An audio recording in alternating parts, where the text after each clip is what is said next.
Is that microphone working?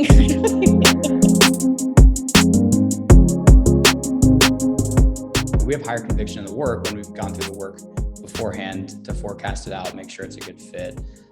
It holds us accountable. It keeps us from straying too far away from the goal, and it predefines what success looks like. It says, hey, if we hit this, can we agree that this is successful? And then any overperformance of that is what's the saying?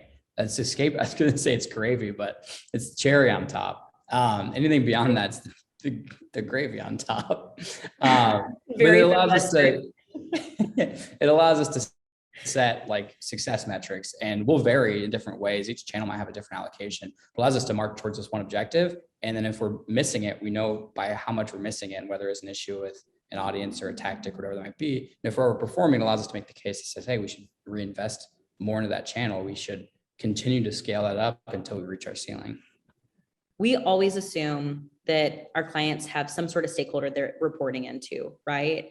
There are expectations that they're going to have as well. So us being upfront with what we think is going to perform and what we're putting into it to get there allows for us to have that open dialogue with our clients.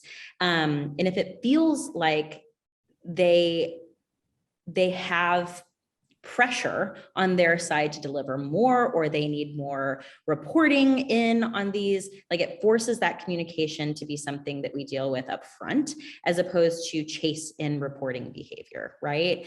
So I like that we can have that dialogue with folks early on in the conversation, and that we already have kind of made the bed for what success looks like, so that when we don't get to that for first reporting call, we're kind of scrambling to figure out like how this information can be shared with their team members, because we've already set that stage. We've already set the stage that we're the partner that's going to get them here.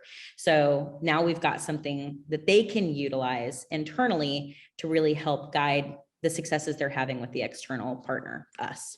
I think everybody actually does forecast. I think it's just not usually very helpful. I've sat in a million different meetings with other organizations where you're forecasting for impressions.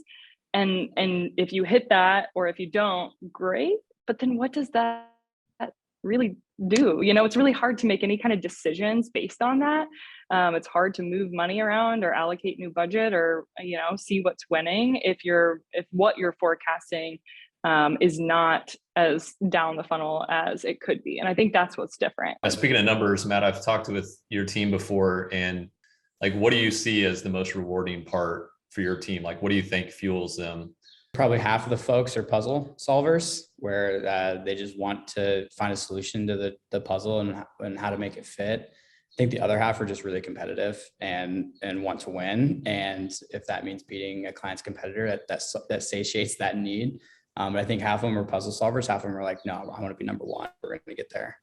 I think our performance team is ever hungry. And I think that is uniquely ours from working with different groups. I think you may find more set it and forget it mentality, and might be okay with just the outcome being the outcome and not pushing for better outcomes.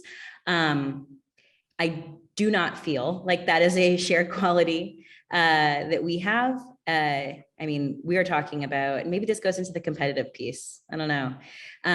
We're talking about people who constantly want to beat the marker, right? And sometimes that's the client marker that we've set up, and sometimes it's their own.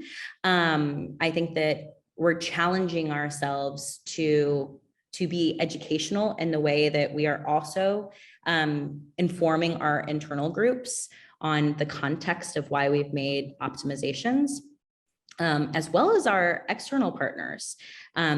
We do a wild amount of education when it comes to informing why we do things, how we do things, the impact that has. Sometimes that means that our service fee is less.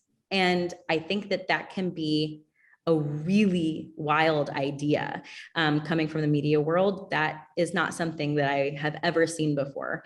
I worked in groups where, media spend was how we were paid. So I think that is uniquely a native trait. you.